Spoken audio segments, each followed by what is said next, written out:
Bonjour à tous et à toutes, vous écoutez bien Syncover pour cette première édition de Parlons peu, parlons bien. On vous accompagnera désormais un jour par semaine pour débattre avec notre bande de chroniqueurs sur l'actualité en cours. Et aujourd'hui je suis accompagné de toute l'équipe composée de Thomas Pala, je précise puisqu'il y a deux Thomas dans l'équipe. Bonsoir Thomas. Bonsoir. Bonsoir à Lohan. Bonsoir. Bonsoir à Val. Bonsoir. Et bonsoir à Thomas Martin. Alors pour commencer, on va faire un petit rappel sur le sujet d'aujourd'hui. Tout avait commencé avec l'affaire Goodyear où l'entreprise avait décidé de licencier plusieurs de ses salariés en vue d'un plan social menant à une crise majeure au sein de l'entreprise. Des grèves ont eu lieu, des pneus avaient été brûlés, des tensions sont nées entre les salariés et la direction. Et au final, cette dernière avait décidé d'organiser une réunion de dernière chance pour essayer de trouver une sortie de crise. Seulement, tout ne va pas se passer comme prévu, puisque le directeur des ressources humaines et le directeur de la production ont été séquestrés pendant près de 30 heures. Au final, les deux hommes n'ont pas porté plainte, mais le parquet a décidé de poursuivre 8 salariés syndiqués de la CGT. Il y a environ 2 semaines, la sentence est tombée, puisqu'ils ont été condamnés à 9 mois de prison ferme. C'est dans ce contexte social difficile que le 26 janvier dernier, différentes grèves ont éclaté partout en France. Que ce soit les taxis, les contrôleurs aériens ou encore les professeurs, tout le monde a porté ses différentes revendications dans la rue. Et dans ces deux affaires, un homme est devenu grande gueule, c'est Emmanuel Macron, le ministre de l'économie, qui s'est posé comme défenseur de Uber et des grands patrons. Alors mon équipe, je vous pose la question, comment en est-on arrivé à cette situation d'extrême violence sociale en France ? Alors déjà pour commencer, il faut bien mentionner que par rapport à Goodyear, l'obligation de reclassement inhérente à un licenciement pour motif éco était très parcellaire, on va dire. Donc l'obligation de reclassement, c'est que grosso modo la direction lors d'un licenciement économique est censée proposer un poste à compétences équivalentes aux salariés à la place d'un licenciement économique. Faut le savoir. En cela aussi, s'agissant de comment ça s'appelle, des grèves avec la condamnation de Goodyear et autres, on a oublié de parler de la seconde crise des agriculteurs, vu que le prix du porc est encore descendu au plus bas, et je crois qu'on est tombé en dessous des 1 euro, mais je ne suis pas sûr, ça vérifier. Ensuite, en plus de ça, on a les taxis qui voient leur marge s'effondrer de plus en plus. Bon, pour rappel, une licence de taxi, c'est entre 100 et 250 000 euros. On estime aujourd'hui que les prix ont baissé et qu'on est aux alentours de 150 000 euros. Ouais, on est entre 100 et 200 000 euros pour c'est le côté charge sociale et de ça, pour pouvoir s'en dégager un revenu décent et assurer ses charges. Je crois que c'est quelque chose comme, je risque de dire une connerie, mais c'est quelque chose comme un boulot par coup de 10 heures par jour, quoi. Bon, après, ce qu'il faut savoir aussi, c'est que les taxis, surtout la région parisienne, sont pas réputés pour leur gentillesse, leur amabilité, leur service. Voilà, tout ça, à tel point que beaucoup boycottent et finissent par faire Uber ou le VTC plus généralement. Mais du coup, pour revenir au sujet initial, comment est-ce qu'on en est arrivé à cette situation de climat social ? On arrive à une grande violence quand même.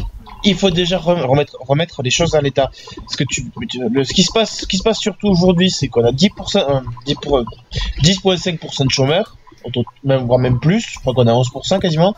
D'un côté, on a des violences faites aux salariés qui sont de plus en plus croissantes, on est en train de détricoter petit à petit le droit du travail, on est en train également, sous prétexte de libéralisation, de rogner de plus en plus sur les acquis collectifs issus du droit du travail. Bon, après, je prêche pas pour ma paroisse. Moi, je suis un centriste, mais tout ça se voit de petit à petit. Bref. Pour donner un peu la parole aux autres, je me permets de te couper. Toi qui connais assez bien entre guillemets ce milieu syndicaliste, est-ce que c'est une confrontation entre les patrons ou les salariés qui fait qu'on en arrive à ce climat de violence, ou est-ce que c'est la situation globale comme l'a expliqué Lohan, un chômage de masse, une dette qui augmente, une croissance en berne? Alors je pense que pour en revenir à ce que Lohan disait, que c'est un peu des deux, dans le sens où le climat social et politique national joue, mais qu'il y a aussi quand même une certaine confrontation. Pour en revenir un peu à ce que François Hollande a fait, il a essayé quand même de lier ces deux bouts avec du dialogue syndical, ce qui n'a malheureusement pas fonctionné et n'a fait qu'attiser les tensions. Et tu l'as dit quand même tout à l'heure, Raphaël, les personnes qui ont été séquestrées ont retiré leur plainte. Donc ça prouve quand même une certaine unité. En fait, initialement, ils n'ont même pas porté plainte. Il n'y a même pas eu de plainte. Non, il n'y a même pas eu de plainte. Donc ça prouve bien qu'il y a quand même un soutien et une certaine unité entre gens de même entreprise, même s'ils sont pas forcément du même milieu social. Après aussi, juste pour mentionner encore une fois un truc qui a peut-être pas de rapport, mais il faut savoir quand même que le même jour, on a un groupe de violeurs, des violeurs je parle, on soit bien au fait, qui prend 5 ans de prison avec sursis. Alors que des personnes. Oui, ça, on va revenir plus tard. Je fais que le faire remarquer. On va en débattre plus tard parce que c'est vrai qu'il y a une certaine sévérité de la peine. On va en débattre un peu plus tard. Thomas, je te laisse finir. Oui.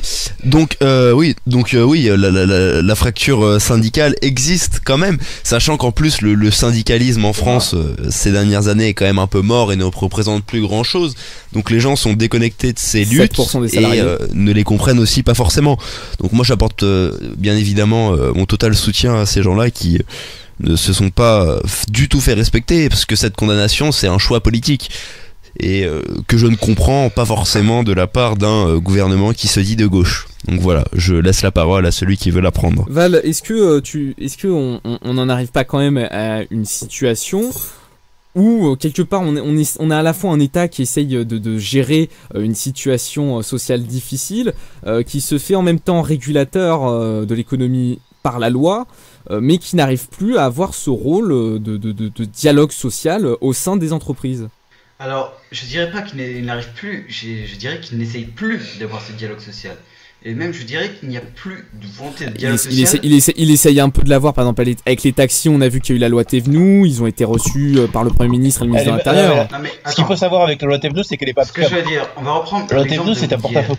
C'est juste pour faire joli. Il y a eu des guerres, tout ça, il y a des manifestations, des syndicats qui ont gueulé, mais il n'y a eu aucune vraie volonté de faire un dialogue social. D'un côté, les ouvriers, ils font la séquestration, il y a quand même mieux comme volonté de faire un dialogue, et de l'autre côté, ils reçoivent une peine ridiculement énorme, et comme le dit Lohan, alors qu'à côté, des violeurs se prennent du sursis. Pour moi, c'est pas du tout un signe qu'il y ait une volonté de dialoguer, c'est juste fermez vos gueules des deux côtés. Et comment voulez-vous instaurer un climat sain, durable, et comment voulez-vous régler le problème si on part comme ça? La question qu'on peut poser justement dans cette comparaison, on voit que par exemple beaucoup de prétendus violeurs ne se font pas condamner, ou en tout cas se font condamner en sursis. Est-ce que c'est pas des affaires où il est très difficile de prouver justement, par exemple, qu'un viol a été commis sur une femme, contrairement à là où très clairement il y a eu toutes les preuves qu'il y a eu séquestration de la part des employés? Faut arrêter quand même. Je vais pas prendre le cas du groupe de violeurs là, mais il y a des milliers de cas où on voit quand même que la justice se fout un peu du monde. Parce qu'il n'y a pas eu qu'un seul viol où il n'y a eu que du sursis, ou des peines ridicules. Il y a des viols où il y a des preuves à l'affût, des preuves ADN, c'est quand même relativement fiable. Et pourtant, mais est-ce que ça c'est pas plutôt pointer le problème, je dirais, avec la justice plutôt qu'avec le pouvoir qui est mis en place, parce que c'est quand même au juge de faire l'appréciation lors d'un procès de toutes les preuves qui lui sont avancées. Enfin, tu vas pas me dire que la justice et le pouvoir sont complètement déconnectés. Non, c'est vrai, mais il y a quand même une certaine indépendance des juges. Je veux dire, ce ne sont pas des fonctionnaires, ils ont leur statut à part. Les juges sont des fonctionnaires, hein. Oui, mais ils ont quand même un certain statut à part.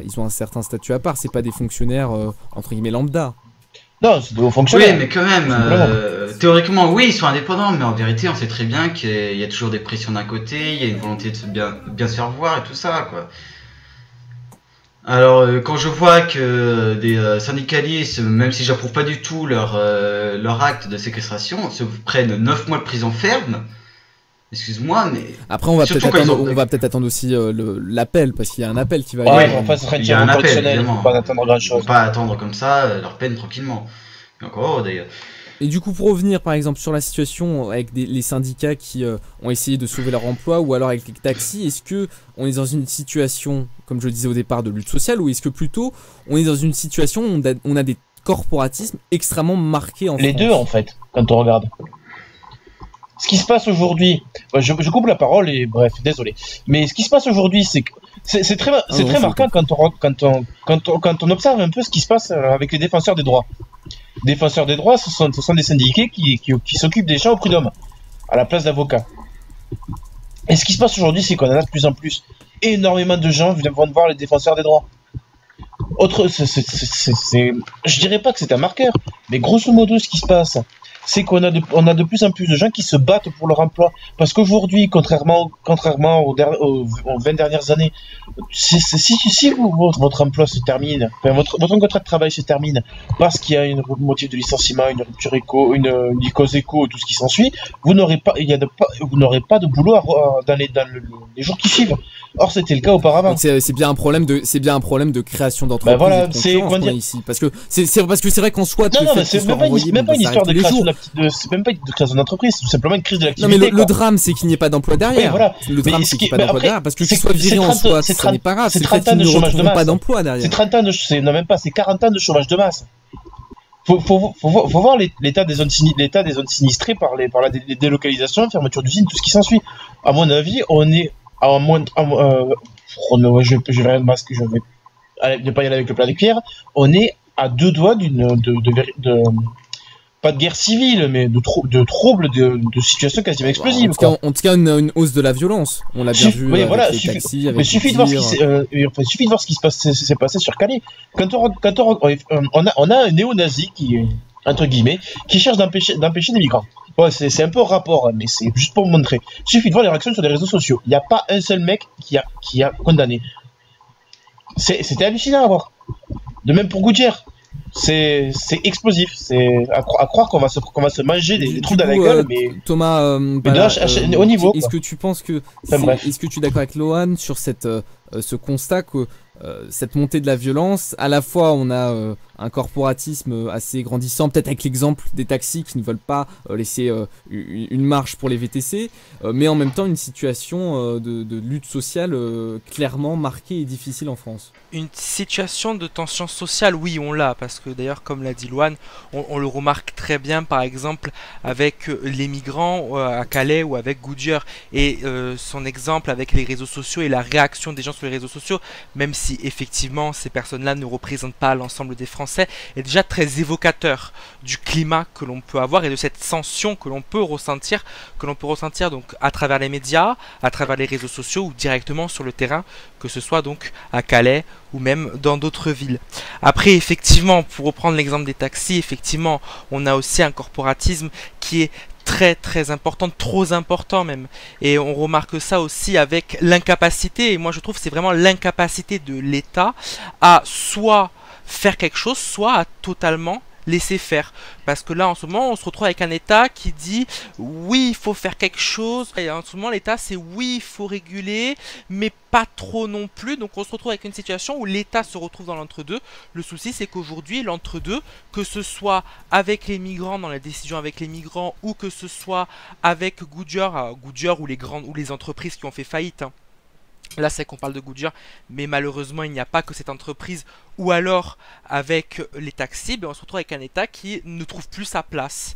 Et aujourd'hui je pense que le souci c'est un État qui sait plus trop où il va, qui se situe dans un entre-deux, et qui au final c'est cet entre-deux là qui fait que au final... Est-ce que ça s'explique pas quelque part par un certain électoralisme, c'est-à-dire cette peur de perdre une partie de son électorat et de ne pas être élu? Oui aussi peut-être, après c'est vrai qu'il y a plein de facteurs qui peuvent expliquer cela, mais dans les faits concrets c'est que on se retrouve effectivement avec un État qui n'arrive pas à prendre la bonne décision. Le souci c'est qu'on se retrouve avec un État qui veut être présent sans être présent, ce qui fait qu'aujourd'hui ça crée des soucis qu'on a vu avec Goodyear, avec au final des syndicalistes, des employés ou même des taxis, pour prendre l'exemple des taxis, qui vont voir l'État pour dire voilà c'est vous l'État, vous voulez réguler, régulez maintenant, vous êtes là pour ça, et un État qui dit oui on aimerait réguler mais on veut pas trop non plus réguler. Donc honnêtement je pense que... D'ailleurs ce qui est assez hypocrite, je trouve, de la part des taxis, c'est cette position qui est de dire à la fois on accepte totalement la concurrence de Uber, mais en même temps l'application de la loi Thévenoud qui réprimande totalement l'activité des VTC. Enfin, c'est quelque chose qui est assez contradictoire. C'est ça, voilà. Donc moi je pense que aussi c'est le problème de l'État qui n'arrive plus d'ailleurs à trouver sa place là-dedans et dans le dialogue social. Du coup, j'aimerais revenir sur la personnalité d'Emmanuel Macron qui a pris beaucoup de positions durant ces affaires. Est-ce que vous ne trouvez pas que Emmanuel Macron incarne, entre guillemets, cette peut-être cette lutte sociale qui existe en France, c'est-à-dire que d'une part, il a pris position pour Uber, mais aussi, par exemple, on a eu sa sortie avec la phrase la vie d'un entrepreneur est souvent plus difficile que celle d'un salarié, même si il est revenu aujourd'hui sur ses propos. Qu'est-ce que tu en penses, Thomas Martin ? Alors oui, moi je m'attendais à cette question. Pour moi, bon, c'est plus de la provocation qu'autre chose, et il faut aussi remettre la phrase dans son contexte. Mais pour moi, un ministre qui se dit de gauche, qui veut revenir sur les 35 heures, sur les 35 heures et qui fait la loi, qui est la sienne, la loi Macron, je trouve ça quand même assez contradictoire. Après, bon, c'est quelqu'un qui peut être compétent. J'attends de voir la suite, mais j'adhère pas du tout au personnage politique comme aux idées et ce qui a été mené. Je vois qu'en plus, il va peut-être se monter genre une sorte de collectif de jeunes en son soutien et tout. Donc bon, c'est un collectif, oui, c'est effectivement un collectif auto-formé qui est né dans la semaine qui est venue là dernièrement, qui est la Gauche Libre, qui est un think tank donc créé par les jeunes avec Macron pour soutenir éventuellement une candidature. Wow. Est-ce que le problème, Thomas, est-ce que le problème ne vient pas du fait aussi que Emmanuel Macron n'a pas de majorité pour voter ces lois ? Enfin, c'est-à-dire, tu parlais de la loi Macron, mais clairement, la loi Macron, ça n'est pas une révolution. Enfin, je veux dire, 12 dimanches par an, plus quelques lignes de bus en plus. Bon, c'est pas la loi du siècle, et pourtant elle n'a pas réussi à être votée. Oui, non mais je suis totalement d'accord. Après, je pense que si on voit plus largement la chose, il y a deux choix qui s'offraient à François Hollande, qui était celui soit de se rabattre sur sa gauche, parce qu'il avait des propositions et potentiellement des appuis, comme on a pu le voir avec Pierre Laurent ou avec les écolos, et l'autre possibilité, celle qu'il a choisie, qui est de tendre vers une droitisation, et c'est ce qu'il a pris. Donc d'un autre côté, il a des députés qui sont pas forcément contents et qui lui apportent pas son soutien, donc faut pas s'étonner que derrière lui, quand il souhaite voter des lois, il ne retrouve plus sa majorité. Donc moi je trouve que c'est quelque chose de logique, n'a pas de majorité pour voter ses lois. Par exemple, faut pas s'étonner des conséquences qui s'en suivent. S'il avait une ligne politique qui l'aurait suivi et des propositions qu'il aurait mises en œuvre, ça. Pour finir, j'aimerais bien revenir sur une petite phrase qui m'avait fait rire, que j'ai revue il y a quelques temps. C'est celle qu'il a prononcée au Bourget pendant sa campagne, où il a dit je remettrai la finance à sa place de serviteur et non de maître. Désolé de l'expression, mais quand on regarde ça avec le recul et ces années de mandature qui sont passées, on peut dire que c'est du foutage de gueule, quoi, parce que bon. C'est pas du tout la politique appliquée. Oui, bien sûr. C'est encore et très clairement de la démagogie et éloigner de plus en plus les gens de la politique, parce que il incarne tout ce que les gens détestent, c'est-à-dire cet idéal qui n'est jamais respecté.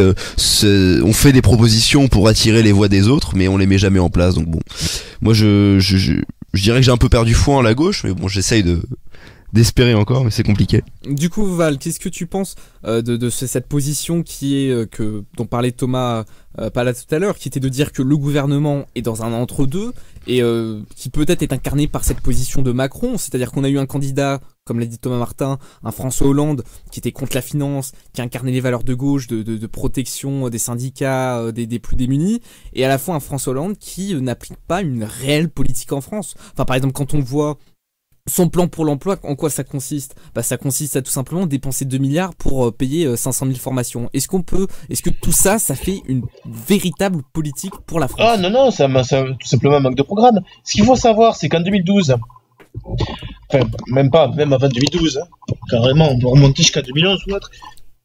Je me tais. Ce qu'il faut savoir surtout, c'est que le programme de François Hollande s'est construit uniquement dans l'anti-sarkozysme primaire. On n'avait pas de véritable programme, de véritables idées.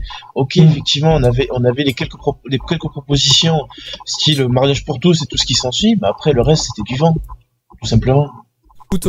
Pour revenir, Thomas Martin, toi qui as été un soutien de François Hollande en 2012, est-ce que tu es d'accord pour dire que Hollande, finalement, c'était plus de l'anti-sarkozysme qu'un véritable programme, à part des mesures chocs comme un impôt à 75% et des grandes phrases comme la finance est mon ennemi?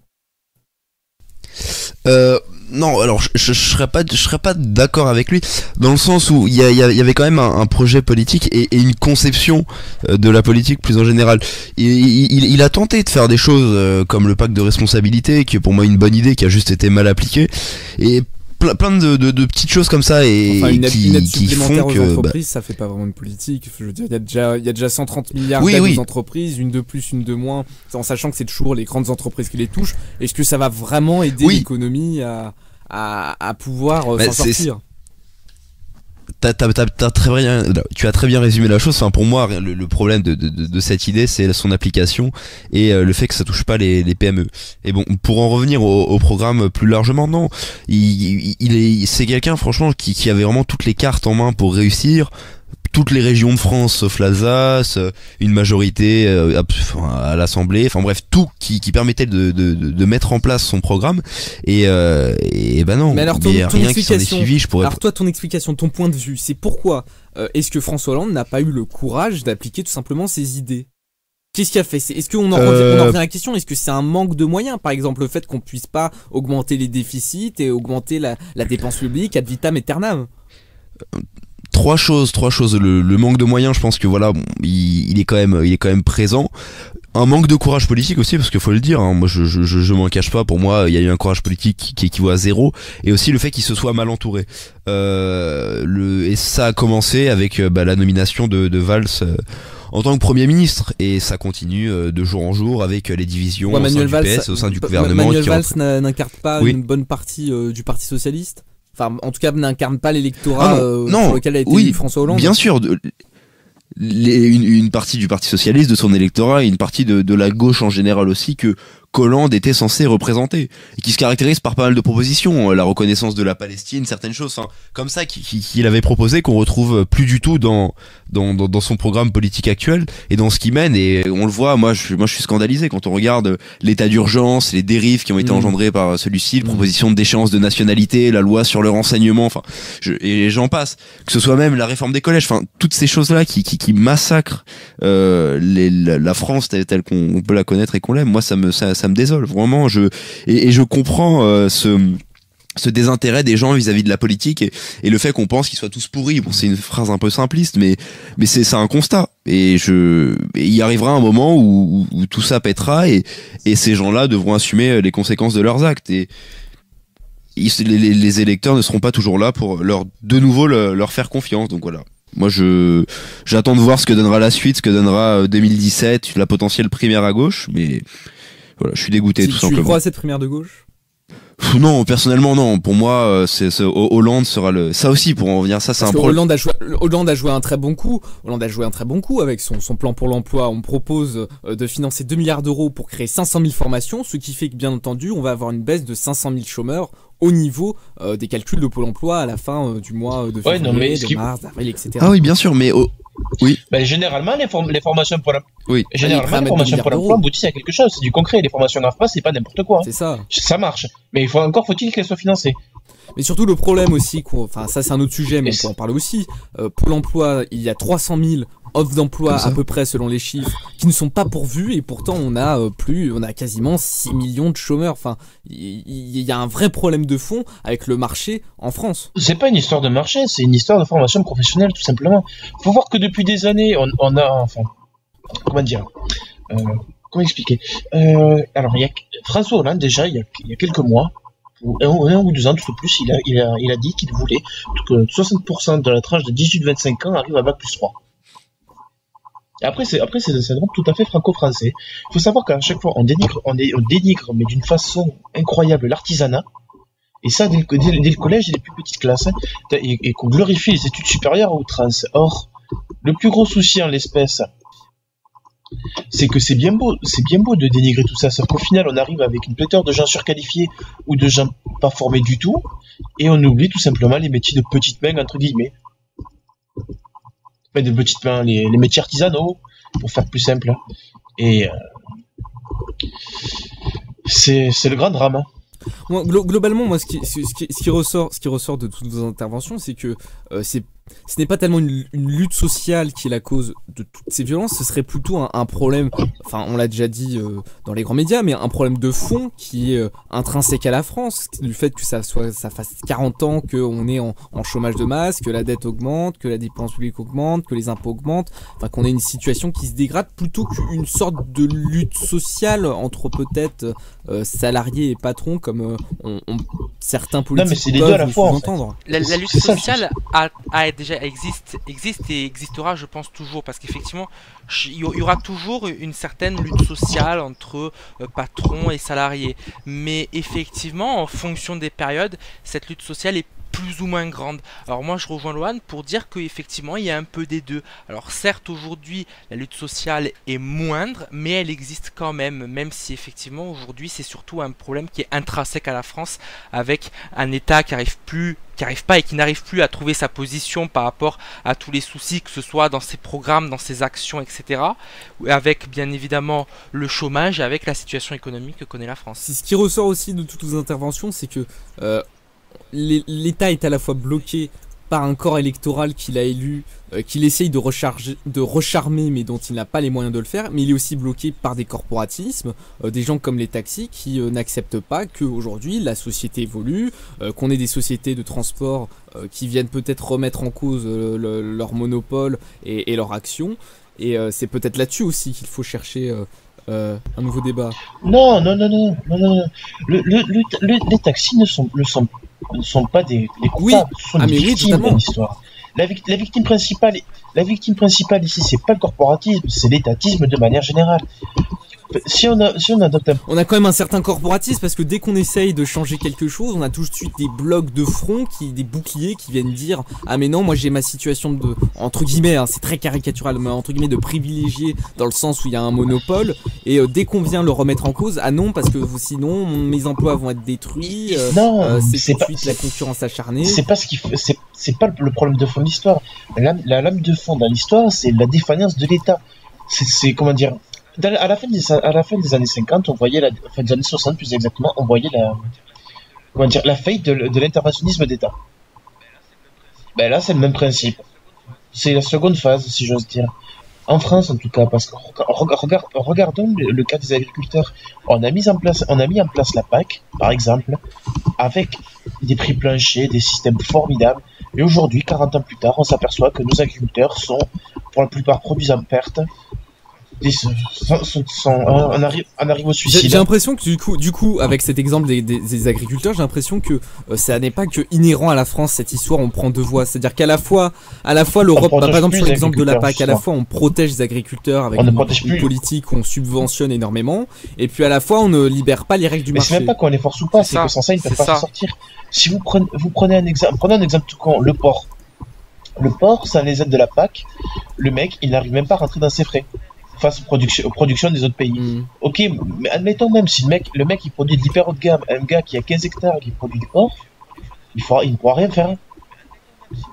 C'est le même principe, c'est la mondialisation qui veut ça aussi. On arrive à un point où, lorsque nos économies sont totalement interconnectées, que la concurrence arrive à la destruction créatrice. Tout simplement, on n'arrive pas à compenser ce phénomène de cycle. Est-ce que globalement, ça va être ma dernière question, est-ce que globalement la France n'a pas besoin d'une transition, d'un certain modèle économique où dans certains secteurs on a protégé des métiers, dans d'autres on a subventionné, on a mis sous perfusion comme vous l'avez dit? Est-ce qu'on n'a pas besoin de cette transition où justement faudrait un peu laisser la société respirer et innover à sa façon? Bien sûr qu'on a besoin de cette transition. Parce qu'aujourd'hui, si on n'a pas cette transition, qu'est-ce qui va se passer? Il va se passer qu'on va continuer encore sur le modèle comme à l'heure actuelle. Le souci, c'est que ce modèle, ça fait plus de 40 ans qu'il dure. Et on voit qu'aujourd'hui, petit à petit, plus les jours avancent, plus les mois avancent, même plus les années avancent. Et plus on voit que ce modèle, il n'est pas parfait. Et plus on voit les imperfections du modèle actuel, et plus on voit aussi ses limites. Et on voit que les limites, plus ça avance, plus elles commencent à causer des dégâts, que ce soit au niveau des agriculteurs, que ce soit au niveau du corporatisme. Alors effectivement, il y a, comme le disait Lohan, l'État, oui, c'est vraiment l'État, les taxis sont des victimes là-dedans. Oui, parce que c'est vrai qu'au final, c'est l'État qui a fixé ça. En fait, si on revient sur les taxis précisément, c'est l'État qui a créé ça, et le problème c'est qu'ensuite ça a été un cercle vicieux, parce qu'ensuite des taxis en ont profité pour vendre des licences à des prix incroyablement chers. Les taxis vont pas dire non.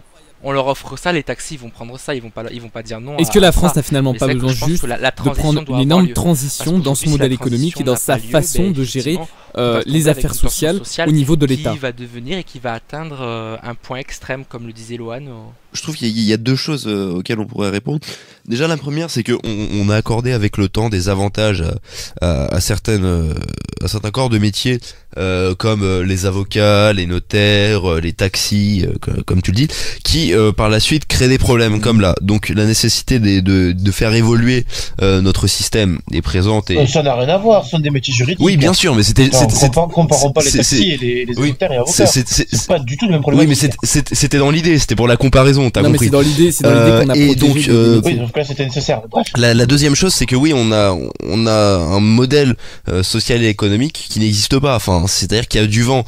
Pour en revenir à ce que je disais avant, il y a Hollande qui a essayé quand même de mettre en place sa vision de la social-démocratie. Bon, ça n'a pas du tout fonctionné. Donc, le besoin de remise en question à ce niveau-là, il est déterminant et super important. Et encore une fois, c'est une question de courage politique et de consensus, chose qu'on n'arrive pas à faire aujourd'hui. Donc, on attendra de voir ce que donneront ces négociations en ce qui concerne les taxis et pour le reste. C'est très grave, on pourrait presque te prendre pour un libéral. Fais très attention. Mais non, mais je vous rejoins sur ces positions. Hein. Oui. Ah oui, surtout ta première intervention. Merci à tous, c'est ici que l'émission s'achève, on vous remercie d'avoir suivi l'émission jusqu'au bout. N'hésitez pas à nous suivre sur SoundCloud, vous tapez Syncover Radio, pareil sur iTunes, vous tapez Syncover, et aussi bientôt sur YouTube, et allez sur notre site internet, likez notre page Facebook et Twitter. Merci à l'équipe d'avoir été là ce soir pour débattre de l'actualité, on se retrouve la semaine prochaine pour un nouveau sujet sur tout ce qui se passe en ce moment en France et dans le monde.